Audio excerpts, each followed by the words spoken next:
നമസ്കാരം. ഭാരത് ലൈവിലേക്ക് സ്വാഗതം. ടീസ്റ്റയ്ക്ക് ജാമ്യം നൽകിയതിൽ വഴിവിട്ട ഇടപെടൽ നടത്തിയ മുൻ ചീഫ് ജസ്റ്റിസ് ചന്ദ്രചൂഡിനെതിരായ നടപടിക്കായി പേഴ്സണൽ കാര്യ മന്ത്രാലയത്തിന് കൈമാറി നിയമ മന്ത്രാലയം.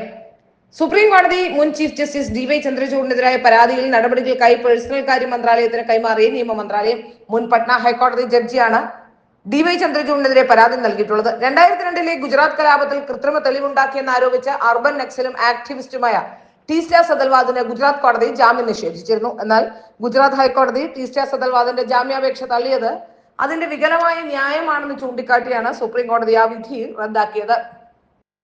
സുപ്രീം കോടതിയുടെ വേനൽക്കാല അവധിക്കാലത്ത് ടീസ്റ്റ സദൽവാദിന്റെ ജാമ്യാപേക്ഷ പരിഗണിക്കുന്നതിനായി 2 പ്രത്യേക ബെഞ്ചുകളുടെ രൂപീകരണത്തിൽ ഡോക്ടർ DY ചന്ദ്രചൂഡിന്റെ പങ്കിനെ കുറിച്ച് അന്വേഷണം ആരോപിക്കാൻ CBIക്ക് അനുമതി നൽകണമെന്ന് പ്രസിഡന്റ് ദ്രൗപദി മുർമുവിനെ അഭിസംബോധന ചെയ്ത പരാതിയിൽ ജസ്റ്റിസ് കുമാർ അഭ്യർത്ഥിക്കുന്നു.